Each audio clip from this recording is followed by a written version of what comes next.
que cursa con dolores articulares en ascenso, manifiesta consumo diario de diclofenaco y naproxeno. ¿Qué es el diclofenaco? Es un antiinflamatorio no esteroideo. ¿Cómo actúa el diclofenaco? Inhibiendo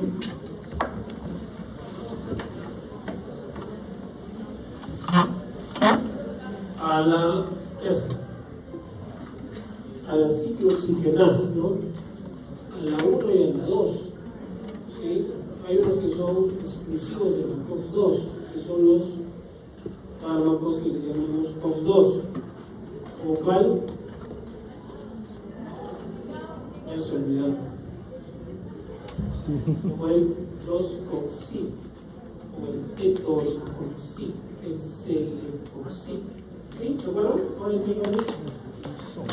Y el naproxeno es lo mismo, es un aire.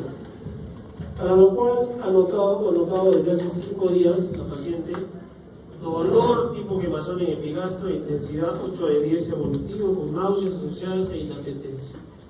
Tiene dolor en epigastro, no me digan en el hospital o cuando vayan a un hospital, ¿qué tiene este señor? Ah, tiene gastritis. Vamos a hablar con propiedad, ¿ya? ¿Qué es gastritis aguda? Otra vez, ¿qué es gastritis aguda?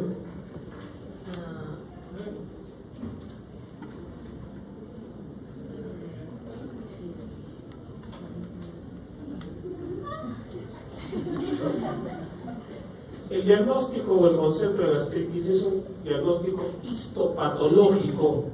No es que tienes dolor en la barriga y tienes gastritis. Está mal dicho eso, ¿no? Entonces ya no digan así, no hablen así.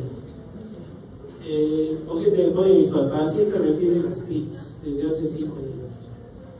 Dolor mental. Siempre hay que poner en la historia clínica lo que el paciente refiere, no lo que yo interpreto en términos médicos.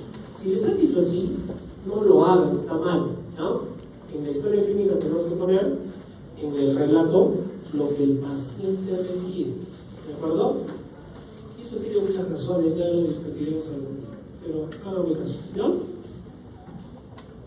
Entonces, esta paciente que tiene un dolor que pasó de epigastro, mente, ¿qué estaba pasándole? Lo más probable es que sea ¿por qué? Por el consumo de aires. Entonces ahí surge una pregunta. ¿Cómo es el mecanismo fisiopatológico de daño de los AINES en el estómago?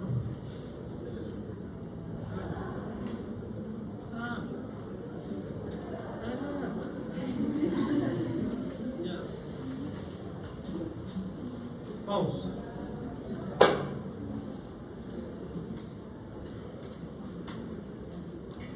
Dime algo, no va a pasar nada. No va a pasar nada mal. Lo que crees que es.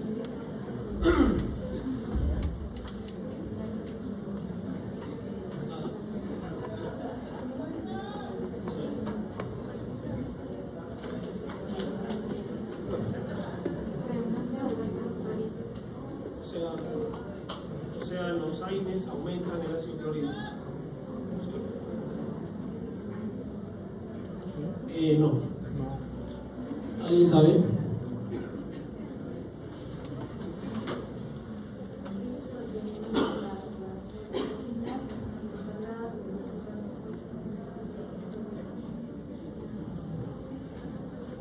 Muy bien, son dos mecanismos, ¿ya? Uno, porque inhiben a las prostaglandinas productoras de moco, que es protectora. ¿Cuáles son las prostaglandinas productoras de moco protectoras? La prostaglandina I2, que es la prostaciclina, y la prostaglandina E2, ¿ya? Las dos estimulan la producción de moco. Si la bloqueas, no hay moco, no hay protección. Y en segundo lugar, porque los AINES tienen en su estructura química, esta estructura es ácida, entonces producen un daño directo, estructural, sobre la mucosa gástrica. ¿De acuerdo?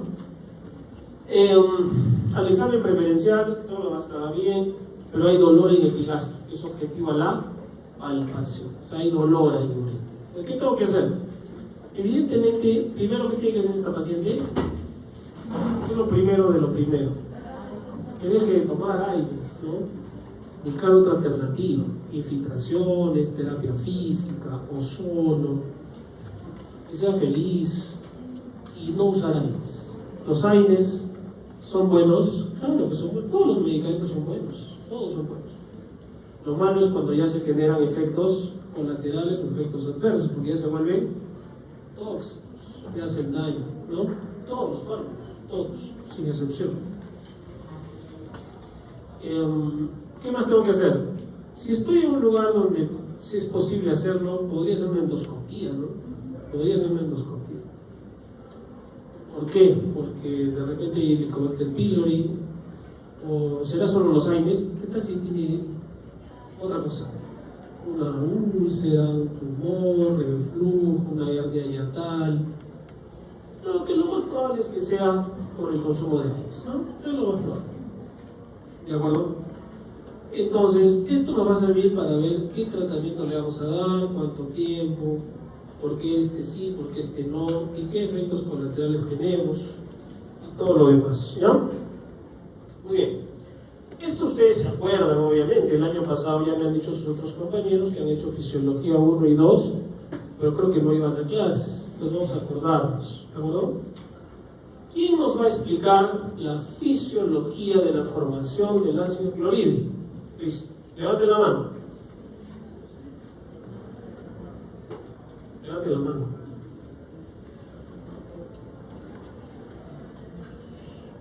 Nadie. ¿Cómo se forma el ácido clorhídrico en el estómago? No. Hay estímulos simpáticos, sí. A ver. Pásale,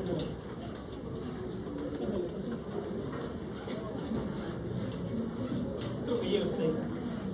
Ya, por las células parietales, ya que estas en su membrana van a tener a receptores de la cual es histamina, la histamina y también de los M3, los muscarínicos, para la acetilcolina.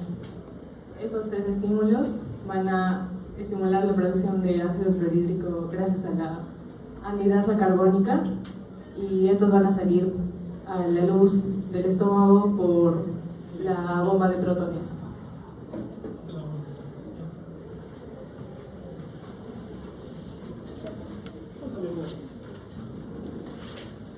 Sí, muy bien. Efectivamente, hay tres señalizaciones importantes para la producción de ácido clorhídrico. Uno tiene que ver con el sistema simpático, parasimpático principalmente, a través de la acetilcolina. Esta acetilcolina en su receptor en la célula parietal. Esta es una célula parietal. Ya, vamos más atrás. ¿Qué células hay en el estómago? Células parietales que producen ¿qué? Forman ácido clorhídrico por la bomba de protones. ¿Qué otras células hay? Las células principales que producen ¿qué? Epsinógeno. ¿Qué otras células hay? Las células G que producen gastrina. ¿Y qué produce el factor intrínseco? Las células parietales también. Eso es todo lo que hay en el estómago. No está difícil aprenderlo, ¿no? Esta es la célula y esta es la luz del estómago. La célula parietal está ahí nomás, ¿no? Claro, este está multiplicado por 1000, ¿no? Para poder verlo así. Entonces, un estímulo es que la acetilcolina llega acá, estimula su receptor con un segundo mensajero de calcio, activa una proteína quinasa y este estimula la acción de la bomba de protones. Se intercambia hidrógeno por potasio, el hidrógeno sale, se mezcla con el cloro y forma ácido clorhídrico. ¿De acuerdo? La histamina, igual, pero esta a través de proteínas G como segundo mensajero, no calcio. G estimulatoria. Esa G estimulatoria activa adenilciclasa, forma MP cíclico, activa una proteína quinasa y activa también la bomba de protones y otra vez salida de hidrogeno y formación de ácido clorhídrico. La gastrina, a través de su receptor de gastrina, también como segundo mensajero calcio, y la misma vía, similar a lo de la acetilcolina. ¿De acuerdo? Ya. Entonces podemos tener fármacos que bloqueen la acetilcolina. Dígame un anticolinérgico. Un fármaco anticolinérgico. ¿Se acuerdan? La atropina. Le daremos atropina. No, pues mucho efecto sistémico, ¿no? para generar que baje el ácido clorhídrico? No. Histamina. Ahí sí, hay receptores H2 de histamina, donde sí puede funcionar para generar disminución de ácido clorhídrico, como la ranitidina, que ahora la vamos a estudiar. A nivel de las prostaglandina I2 y E2 tiene que ver con el moco, ¿sí? Con el moco. Más bien yo tengo que cuidar esto, que no se me altere, con otros fármacos como los AINES, ¿no? Pero, ¿cuál será mi principal blanco terapéutico? La misma bomba de protones. Es por eso que los inhibidores de bomba de protones son los más poderosos para disminuir la producción de ácido o ácido gástrico también se llama, ¿no? ¿Me han seguido? Ya, acuérdense este cuadro porque vamos a hablar de una serie de situaciones. Estos son los blancos terapéuticos, son los inhibidores de bomba de protones a nivel de la bomba, los antiácidos que no hacen más que interactuar con el ácido y tamponar como un buffer, ¿no? Álcali ácido, y de alguna manera se bloquea el efecto del ácido. Protectores de la mucosa, como el sucralfato, que genera una película, una capa en el estómago y evitan el daño del ácido. Prostaglandinas como el misoprostol, que era un efecto, ¿se acuerdan? Acá había un receptor, ¿no? Para las prostaglandinas. Pero esto no se usa. ¿Por qué? Porque son abortivos. ¿Cómo así? El misoprostol tiene su receptor para el moco, se busca más moco, ¿no? En la célula parietal. Pero ¿cuál es el problema? Que también estimula el músculo del útero y del cuello uterino y puede producir abortos. O sea, es abortivo. Por eso, cuando se usaba esto, se dijo, ¿qué está pasando? Así es que ya no se usa. ¿Ya? Y los anti o bloqueadores H2, como la ranitidina, que ya hablamos dónde era el efecto. ¿Sí? ¿Hasta ahí estamos bien? Muy bien. Ahora vamos a empezar a hablar con los bloqueadores H2. ¿Se acuerdan de la figura de la célula parietal, ¿no? Acá está el receptor de histamina. Entonces, los bloqueadores de los receptores de histamina tipo 2 son la ranitidina, la cimetidina de las más antiguas, la famotidina y nisatidina. ¿Qué hacen? Bloquean de forma competitiva, o sea, es un inhibidor competitivo de los receptores de histamina tipo 2 en las células parietales. ¿Sí? Creo que hasta ahí estamos bien. Inhiben la secreción, entonces, de ácido clorhídrico, indirectamente, ¿no? Disminuyen la actividad de la pepsina y disminuyen la secreción del factor intrínseco. Pero moderado, no es tan severo tampoco. Sin embargo, ¿ustedes qué creen? ¿Es conveniente mantener el estómago sin ácido? O sea, que todo el tiempo esté seco. No, pues es malo. ¿Qué pasa de malo? Uno, no se genera factor intrínseco, porque las células parietales son las mismas que producen factor intrínseco. Si la bloqueo la célula parietal, no va a producir factor intrínseco. ¿Y para qué sirve el factor intrínseco? Para combinarse con la vitamina B12 y generar su absorción y sus acciones como precursor en la formación de glóbulos rojos. Si no hay vitamina B12, anemia, ¿ya? Es una anemia megaloblástica. Si no hay ácido, van a proliferar las bacterias y puede haber translocación bacteriana e incluso infecciones severas. Si no hay ácido en el estómago, se va a generar atrofia de la mucosa gástrica y eso a la larga incluso hasta puede producir cáncer. Si no hay ácido, vas a comer y te va a caer mal la comida. No va a haber quien la digiera adecuadamente, o quien haga esa primera etapa, ¿no? En el estómago de digestión. Y un gran etcétera, como vamos a ver a continuación, y vamos a ir describiendo cada uno de ellos. Las interacciones son relacionadas con los citocromos. Se fija el citocromo P450, la cimetidina. La ranitidina es menor en esa afinidad por los citocromos P450. Pero algo interesante, para actuar esta ranitidina necesita un medio ácido, por eso no debería combinarse con antiácidos porque obstaculizan su absorción y su efecto, reducen su biodisponibilidad. ¿Ya? Vamos a ver qué antiácidos hay.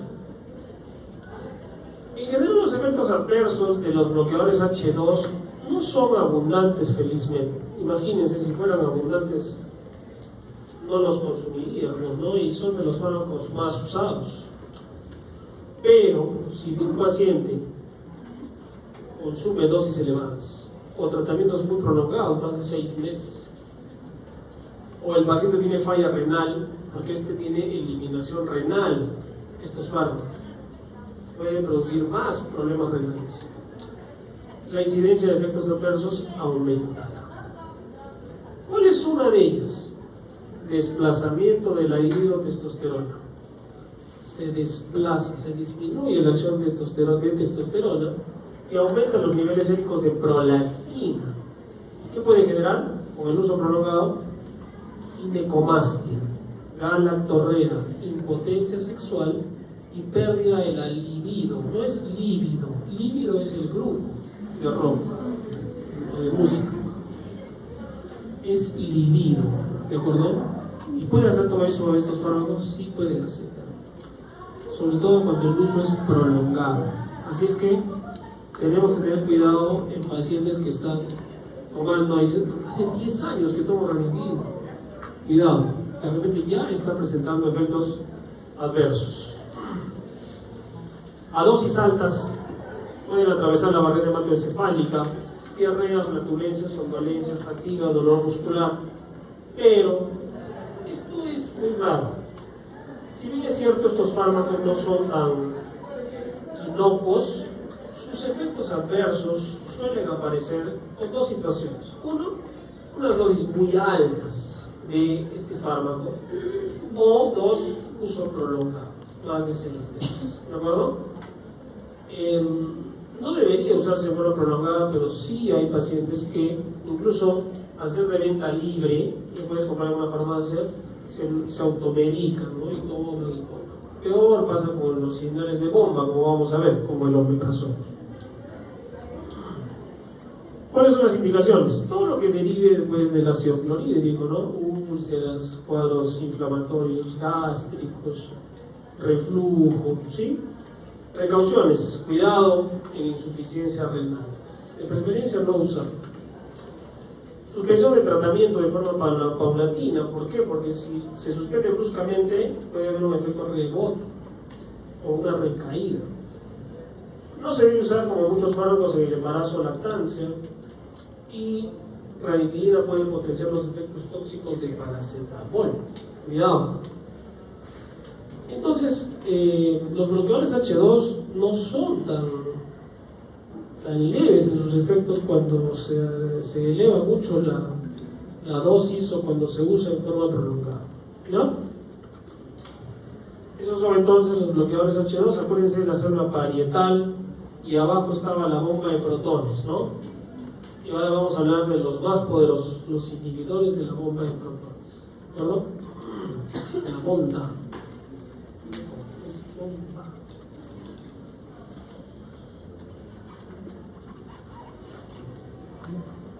Listo. Entonces, ahí está esta bomba, que es una ATPasa hidrógeno potasio, ¿no? Y va a generar este intercambio para la producción de ácido clorhídrico, que lo encuentra en la luz, y al unirse con el hidrogeno genera esta sustancia, y ahí directamente actúan estos fármacos. Entonces, ¿qué hacen? Son fases débiles, se activan al pH ácido e inhiben de forma selectiva e irreversible a la bomba de protones. Inhiben la secreción entonces de ácido. Omeprazol y lansoprazol además tienen actividad anti-Helicobacter pylori, que es una bacteria gran negativa, ¿no? El porcentaje de infección de Helicobacter pylori en nuestro país es alta. Hay series que hablan de hasta el 60%, o sea, de 10 personas, 6 podemos tener Helicobacter pylori, es bastante alta. Claro, en menor o mayor grado, lógicamente.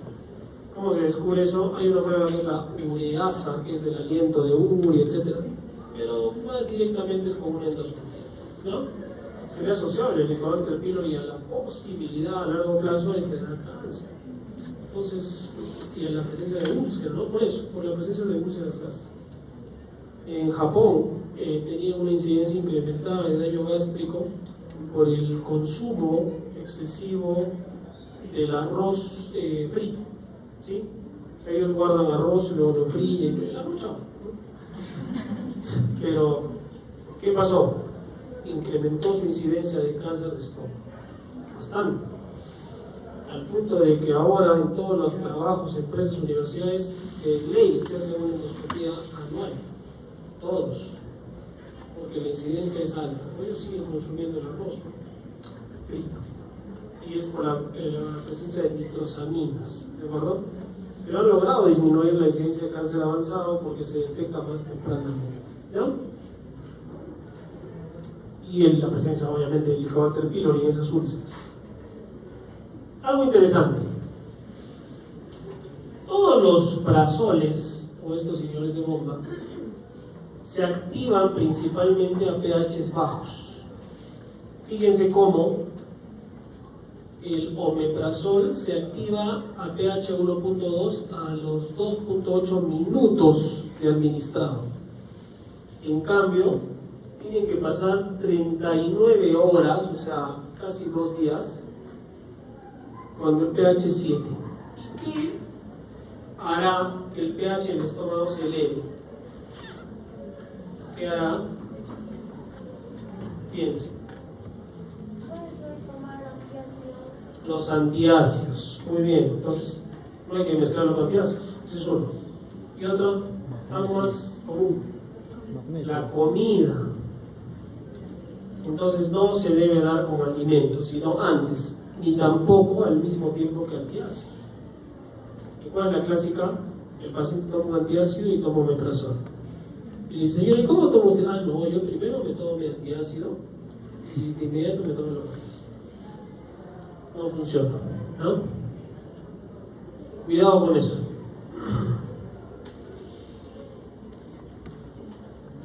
Acelera la cicatrización de las úlceras duodenales, aumenta los niveles de gastrina en tratamientos crónicos. Siempre en nuestro organismo, cuando algo se bloquea, el resto se pone a pensar en lo mismo. ¿Qué está pasando? Y comienza a aumentar otras sustancias para tratar de compensar esa pérdida, entre comillas, ¿no? Entonces, el organismo detecta que no haya sido clorhídrico, produzcamos gastrina, ¿sí? Como medida compensatoria. Reduce parcialmente la liberación de pepsina, no afecta la liberación directamente del factor intrínseco en cuadro agudo, pero cuando es consumo crónico, sí, más de 6 meses. Y estos fármacos no están exentos, el omeprazol y todos ellos, de efectos adversos. Entonces, ¿qué mensaje quiero transmitirles? Es falso decir, señora, va a tomar este antibiótico porque está con diarreas, salió una infección, mire, me tomo ciprofloxacino por 3 días y también le voy a dar omeprazol para que le proteja el estómago. El omeprazol es un protector gástrico. He dicho en algún momento, el omeprazol está clasificado como protector de la mucosa gástrica. ¿Y por qué dicen eso? ¿No lo han escuchado? Seguro no lo han escuchado. Hasta el paciente dice, no, el doctor me dio para protegerme esto. Doctor, denme omeprazol, siempre me da omeprazol desde hace 20 años, porque yo tomo los sartán para la presión. Entonces no usen el omeprazol, los inhibidores de omeprazoles como protectores de la mucosa gástrica. Vamos a ver que hay otros que sí son protectores, ¿sí? Como el sucralfato, el bismuto, etc., ¿no? Sin embargo, en los últimos 5 a 7 años se han encontrado estudios, y esto a raíz de qué? A raíz que hay pacientes que toman 40 años omeprazol todos los días. Entonces, ¿qué pasó? Les pongo un caso. Una señora de 65 años toma hace 30 años omeprazol, ¿no? Es un fármaco muy antiguo. Toma todos los días su pastilla, así religiosamente. Sale, se tropieza, la agarra en su casa y se cae sentada. Y no se puede parar. Solo se cayó sentada, ¿no? ¿Qué pasó? La lleva a su hija a la emergencia, le toma una radiografía, fractura de columna, de la lumbar, de la quinta lumbar, aplastada, hecha por él. Pero y el médico le dice, capaz, mira, ¿no tiene usted osteoporosis? ¿No? Tiene usted 62 años, ¿sabes cómo? Entonces, me acuerdo de mis clases de farmacología. El omeprazol está implicado en generación de osteoporosis y fracturas patológicas. No solo eso, al secar el estómago y no haber ácido, aumenta la proliferación de bacterias y translocación bacteriana e incluso aspiración de esas bacterias hacia los pulmones. Y aumenta la posibilidad, sobre personas en tercera edad sobre todo, de neumonías. Inclusive estudios más recientes lo han asociado al omeprazol a demencia senil. Entonces, ¿vamos a seguir recetando omeprazol? Sí, cuando esté indicado. ¿Y cuándo esté indicado? Ahora vamos a ver.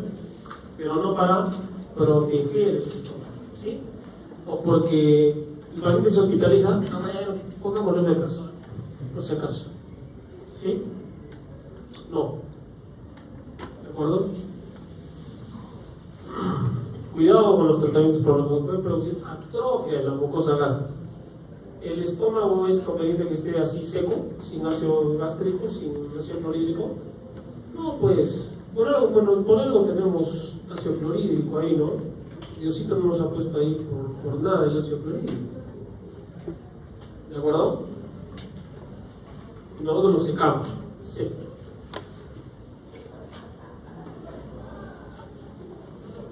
¿Cuál es la dosificación del omeprazol? 20 miligramos por día. Hay omeprazol intravenoso hasta 40 miligramos o incluso cada 12 horas o infusión. Ahí viene la indicación. Y eso es lo que tenemos que tener en cuenta. ¿Qué sucede con estos inhibidores de bomba? Nos pueden servir en varias situaciones. Generalmente los asociamos a las úlceras, ¿no? Úlcera gástrica, el inhibidor de bomba. Pero también puede servir en ¿qué? Gastritis agudas crónicas, enfermedad por reflujo gastroesofágico, tratamiento de Helicobacter pylori, ¿no?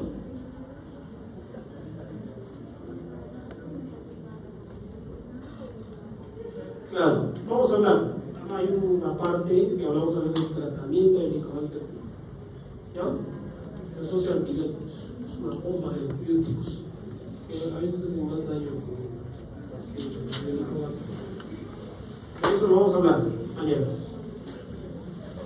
Entonces, esas son las indicaciones. En ningún momento les he dicho, denle a sus pacientes para protegerlos del uso de antibióticos. Denle por si acaso. Denle porque dije. Peor. Vamos a poner peor al paciente. ¿Ya? Entonces, no es un medicamento de rutina. Hemos estudiado entonces los bloqueadores H2 y los inhibidores de bomba de protones. Acuérdense de la célula parietal, ¿no? Para vernos dónde actúa, ¿sí? Y eso nos va a decir la potencia también. Los inhibidores de bomba de protones pueden inhibir el ácido hasta en 80%, o sea, son poderosos realmente. Los antiácidos no son más que una base que se va a unir al ácido clorhídrico y lo va a neutralizar y va a producir una sal neutra. Entonces disminuye el efecto del ácido en el paciente. Es más sintomático, alivian los dolores gástricos. Pero van a funcionar cuando esté presente el antiácido en el estómago. Si no está presente, no funciona. De los más poderosos, el hidróxido de magnesio, el carbonato cálcico, pero existen antiácidos absorbibles y no absorbibles. Antiguamente, que no existían los más modernos antiácidos, se consumía mucho el bicarbonato de sodio. Hasta ahora, ¿no? Bicarbonato de sodio. Lo malo es que el bicarbonato de sodio se absorbe a la sangre y puede producir alcalosis. Hubo un tiempo en que se pensaba que el aparato digestivo en los años 1800, hay una película sobre eso incluso, se pensaba que el aparato digestivo gobernaba el cuerpo humano. Bueno, en gran parte sí, ¿no? Pero no completamente. ¿Cuál era uno de los tratamientos? No comer y enemas, porque tenía que estar limpio el aparato digestivo para que la persona se recupere. Pero se moría más rápido. Y también el consumo de leche. Tomar leche de vaca, de becerro, de burro, leche, para neutralizar los dolores y las úlceras digestivas. En ese tiempo no había endoscopia, pero calmaba. Pero ¿qué hacían las personas? Se acostumbraron a tomar leche. Ingeniería lo que generó lo que se llamó el síndrome alcalino. O sea, generaba una alcalinización de la sangre y mayores problemas, porque no es bueno estar con alcalosis metabólica en la sangre. Vas a producir otras alteraciones. Por eso se crearon los antiácidos no absorbibles, es decir, que entran, neutralizan y ahí están, y se van, no se absorben. Y tenemos principalmente los derivados de aluminio y de magnesio, y en la combinación que es la más utilizada, que es el magaldrato, que es el complejo hidroximagnesio aluminado, y esto que hace que el magaldrato dure más tiempo, tenga menos efectos adversos, no como hidróxido de magnesio que produce diarreas si se usa solo, el 50% de pacientes, o el hidróxido de aluminio solo que produce estreñimiento. Para un poco contrarrestarse ambos, se creó una combinación de los dos, el Milanta, seguro lo he escuchado, o el que dan en el seguro hasta la fecha, que es una combinación de hidróxido de aluminio más hidróxido de magnesio. Te doy un poquito de diarrea, pero como el otro te da estreñimiento, ahí se balancea. Entonces al final no hace ni uno ni otro, Pero surgió el magaldrato, que es más caro, o el almagato, o el amalgato, es el antiax, que son más caros también, que queda una película ahí en el estómago bloqueando el ácido clorhídrico. No se usa ya carbonato de calcio, ni tampoco la sal de Andrews. ¿Han visto? Todavía hay sal de Andrews, ¿no? Pero ¿han leído qué contiene? Es un antiácido netamente, a base de bicarbonato de sodio, de carbonato de calcio, y efectivamente genera alivio. ¿Por qué? Porque bloquea pues al ácido clorhídrico. ¿Ya? Muy bien. Mañana, lo que hemos estudiado, la fisiología del ácido clorhídrico, los bloqueadores de los receptores de histamina tipo 2, los inhibidores de la bomba de protones, los PIPs, los prazoles también llamados, y los antiácidos que tienen acción directa, bloqueando el ácido clorhídrico como un buffer, un TAM. ¿Preguntas? Sí. ¿Por qué la definitiva de bloqueadores H2 decía que disminuye la secreción de factor intrínseco, pero no afecta la función vitamina? Ya. En lo de ranitidina. Sí, es que en realidad la ranitidina, si se acuerdan su mecanismo de acción, actúa sobre la célula parietal, pero no directamente en la bomba de protones, sino indirectamente, más arriba, en el receptor histamínico. Esa célula parietal se ve alterada, inhibida, Como se produce el factor intrínseco, se afecta su producción, pero no al nivel como para generar una alteración en las concentraciones de vitamina B12. O sea, no es al 100%. ¿Sí? El que sí hace eso cuando hay usos prolongados, sobre todo más de 6 meses, es los inhibidores de bomba. Secan la mucosa gástrica, la célula parietal deja de funcionar por no producir ácido clorhídrico, pero también no produce factor intrínseco. Y ahí sí esos pacientes hacen anemia megalonástica.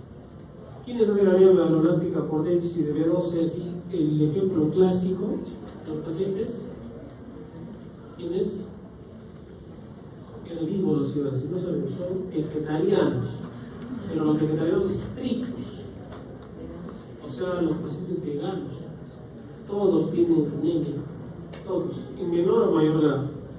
¿Por qué? Porque la vitamina B12 no está en los vegetales, solo está en la carne animal. Entonces, el ser humano es un ser herbívoro. No. ¿Podemos vivir solo de plantas?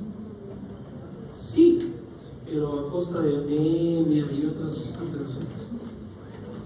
Entonces, ¿qué somos? Omnívoros. Si no, preguntan a los chinos. Todo lo que se mueve se lo comen. Nosotros comemos cosas que otros no comen, animales.